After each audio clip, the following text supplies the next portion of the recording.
Hello बच्चों, आज हम संस्कृत की पुस्तक एनसीईआरटी कक्षा 9 का 10वीं पाठ का अभ्यास कार्य करेंगे। तो बच्चों फर्स्ट क्वेश्चन देखो, यहाँ एक पदेन उत्तरम लिखत, एक पद में उत्तर लिखो। यहाँ दिया है अन्नस्य कीदृशः भागे मने, अन्न का कैसा भाग मन है। तो कैसा भाग मन है? अनिष्टय लघुत्तम भाग। तो यहाँ लिख देंगे बच्चों अनिष्टय। फिर देखो नेक्स्ट क्वेश्चन, मथ्य मानस्य दधने अनिष्टय भागे किम भवति। मथे हुए दही का जो लघुत्तम भाग है वह क्या होता है? तो वह होता है सर्पी यानी घी। तो जो मथे हुए दही से जो लघुत्तम रूप होता है तो उससे क्या निकलता है बच्चों? घी। फिर देखो नेक्स्ट, मने कीदृशम भवति, मन कैसा होता है? तो मन अन्नमयम भवति, अन्न जैसा होता है। इसके बाद देखो नेक्स्ट, तेजोमयी का भवति, तेजोमयी से क्या होता है? बाके बानी। तो बानी कैसी होती है? तेजोमयी। फिर देखो पाठे अस्मिन् आरुणि है कम उपदिशति, इस पाठ में आरुणि किसको उपदेश देते हैं? तो किसको उपदेश देते हैं? श्वेत केतुम, श्वेत केतु को। इसके बाद नेक्स्ट देखो बच्चों, वत्स चिरंजीव लंबी आयु हो यानी आयुष्मान भवे इति कै वदति, यह कौन बोलता है? कौन बोलता है? आरुणि। आगे देखो, अयम पाठ है कस्या उपनिषद संग्रहित है, यह पाठ किस उपनिषद से लिया गया है? तो किस उपनिषद से लिया गया है? छांदोग्य उपनिषद है, छांदोग्य उपनिषद से यह पाठ लिया गया है। अब आगे देखो नेक्स्ट क्वेश्चन बच्चों, अधोलिखितानां प्रश्नानां उत्तराणि संस्कृत भाषाया लिखत, नीचे लिखे गए प्रश्नों के उत्तर संस्कृत भाषा में लिखो। यहाँ देखो फर्स्ट क्वेश्चन, श्वेत केतु है सर्वप्रथमम आरुणिम कस्य स्वरूपस्य विषये प्रक्षति, श्वेत केतु सबसे पहले आरुणि से किसके स्वरूप के विषय में पूछता है? तो इसका आंसर है बच्चों, श्वेत केतु सर्वप्रथमम आरुणिम मन से स्वरूपस्य विषये प्रक्षति। तो इसका अर्थ हुआ श्वेत केतु सबसे पहले आरुणि से मन के स्वरूप के विषय में पूछता है। तो किसके विषय में पूछता है? सबसे पहले मन के बारे में। अब देखो सेकंड क्वेश्चन, आरुणि है प्राण स्वरूपम कथम निरूपयति, आरुणि प्राण के स्वरूप को किस प्रकार निरूपण करता है? तो किस प्रकार निरूपण करता है? इसका आंसर है बच्चों, आरुणि निरूपयति यत, आरुणि निरूपण करता है कि पीता नाम अपाम, पीता नाम यानी पिए हुए, अपाम यानी जल को, तो पिए हुए जल का यो अनिष्ट है, जो अनिष्ट यानी लघुत्तम रूप है, से प्राणे थी, वह प्राण है। तो पिए हुए जल का जो लघुत्तम रूप है वही प्राण है। अब आगे देखो बच्चों, मानवानाम चेतांसी कीदृशानि भवन्ति, मनुष्यों के मन किस प्रकार के होते हैं? तो इसका आंसर है बच्चों, मानवा यादृशम अन्नम ग्रहणति तेषां चेतांसी अपि तादृशानि एव भवन्ति, मानव जिस प्रकार का अन्न ग्रहण करते हैं वैसा ही उनका मन हो जाता है। तो जो जैसा खाएगा उसका मन वैसा ही हो जाएगा। आगे देखो बच्चों नेक्स्ट क्वेश्चन, सर्पी किम भवति, घी क्या होता है? तो इसका आंसर है बच्चों, मथ्य मानस्य दधने यो अनिमा से उधर्वे समुदिशति तत्सर्पी भवति, मथे हुए दही का जो सूक्ष्म रूप है वह ऊपर की ओर उठता है, वह घी होता है। आगे देखो, आरुणे मतानुसारम मने कीदृशं भवति, आरुणि के मत के अनुसार मन कैसा होता है? तो कैसा होता है? इसका आंसर देखते हैं बच्चों, आरुणे मतानुसारम मने अन्नमयम भवति, आरुणि के मत के अनुसार मन अन्नमय होता है। अब देखो थर्ड क्वेश्चन, ए स्तंभस्य पदानि वे स्तंभेन दत्तई पदई से यथा योग्यम योज्यत, ए स्तंभ पद और वे स्तंभ पद जो दिए गए हैं उनके साथ जो उचित है उसका मेल कीजिए। तो यहाँ देखो बच्चों, मने, तो मन कैसा होता है? अन्नमय, तो यहाँ लगा देंगे ऐसे। और फिर देखो प्राण है, तो प्राण होता है आपोमय यानी जलयुक्त। बाक है, बानी कैसी होती है? तेजोमयी, तेजपूर्ण। अब देखो आगे, अधोलिखितानाम पदानाम विलोम पदम पाठात चित्वा लिखत, नीचे लिखे गए पदों का विलोम पद पाठ के अनुसार चुन के लिखिए। तो यहाँ देखो बच्चों आपको दिया गया है गरिष्ठ है, तो गरिष्ठ है यानी बड़ा रूप, और यहाँ हो जाएगा इसका विलोम क्या हो जाएगा?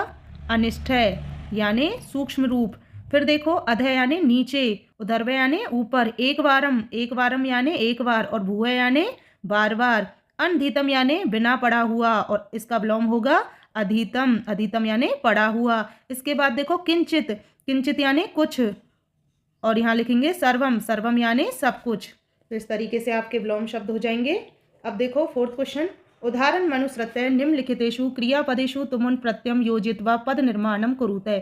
उदाहरण के अनुसार नीचे लिखे गए क्रियापदों में तुमुन प्रत्यय जोड़कर पद निर्माण करो। तो यहाँ जैसे हो गया प्रक्ष प्लस तुमुन, तो यहाँ हो गया प्रष्टुम। इसी प्रकार हो जाएगा श्रु प्लस तुमुन, तो श्रु प्लस तुमुन हो जाएगा श्रोतुम। बंध प्लस तुमुन बंदितुम।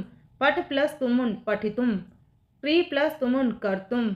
बी प्लस ज्ञा प्लस तुमुन विज्ञातुम। बी प्लस आ प्लस ख्या प्लस तुमुन, तो यहाँ इसको मिला के हो जाएगा व्याख्यातुम। अब देखो फिफ्थ क्वेश्चन, निर्देश अनुसारम रिक्त स्थानानि पूर्यते। निर्देश के अनुसार रिक्त स्थानों की पूर्ति कीजिए। तो यहाँ देखो अहम किंचित प्रष्टुम, इच्छ धातु के साथ लट लकार है, तो यहाँ हो जाएगा इच्छामी, मैं कुछ पूछना चाहता हूँ। फिर देखो यहाँ भू धातु है, लट लकार यूज करना है। मन अन्नमयम, तो हो जाएगा भवती, मन अन्नमय होता है। अब देखो यहाँ श्रु धातु में लोट लकार लगाना है, तो सावधानम श्रृणु, सावधान पूर्वक सुनो। तेजस्वी नो अधितम, या अस धातु है लोट लकार, तो यहाँ हो जाएगा अस्तु, हम दोनों का पढ़ा हुआ ज्ञान तेजपूर्ण हो। अब देखो आगे श्वेत केतु है आरुणे शिष्य, श्वेत केतु आरुणि का शिष्य, अस धातु है लंग लकार में यूज करना है, तो हो जाएगा आसीत, तो श्वेत केतु आरुणि का शिष्य था।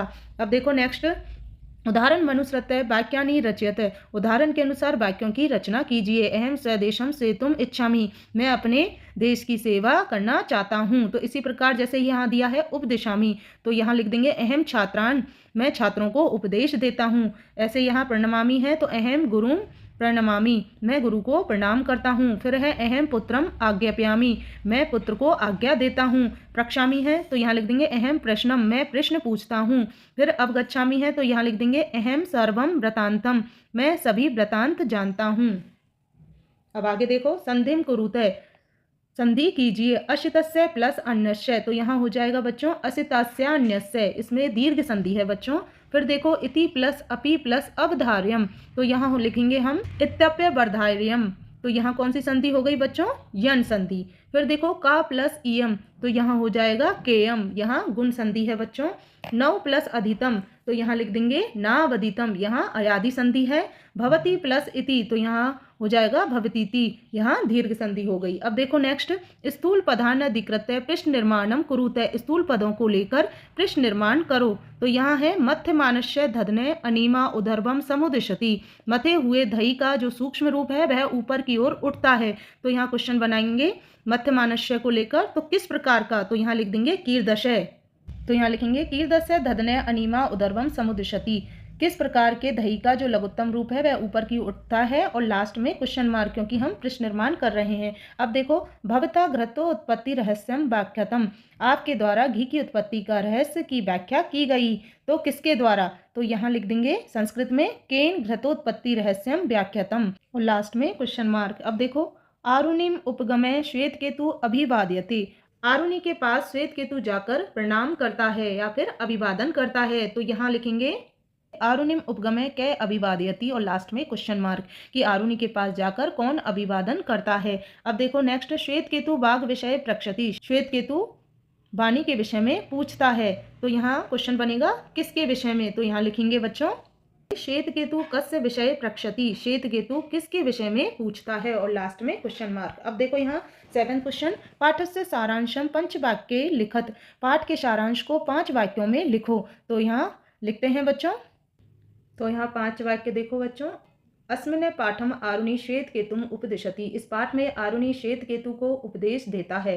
सेकंड देखो अन्नमयम भवति मन, मन कैसा होता है, अन्नमय, मन अन्नमय होता है। फिर है आपोमय भवति प्राणे, प्राण जलमय होता है। फोर्थ देखो वाक्य, तेजोमयी भवति वाक्य, वाणी कैसी होती है, तेजोमयी, वाणी तेजोमयी होती है अर्थात तेजपूर्ण होती है। 5वां वाक्य देखो बच्चों, मानव यादृशम अन्नम गृह्णाति तस्य चित्तादिकम अपि तादृशमेव भवति, मानव जिस प्रकार का अन्न गृह्णाति यानी ग्रहण करता है, तस्य उसका चित्तादिकम, चित्त आदि भी उसी प्रकार का हो जाता है। तो मानव जिस प्रकार का अन्न ग्रहण करेगा उसी प्रकार के उसके चित्तादि मन हो जाते हैं। तो बच्चों आपका यह पाठ पूरा होता है। आशा करती हूँ आपको यह पाठ जरूर समझ में आया होगा। वीडियो पसंद आने पर वीडियो को लाइक करें एंड शेयर करें एंड चैनल को सब्सक्राइब करें, जिससे आपको वीडियो मिलते रहें। और इस पाठ से संबंधित आपको कोई डाउट हो तो कृपया कमेंट में जरूर पूछें। धन्यवाद बच्चों।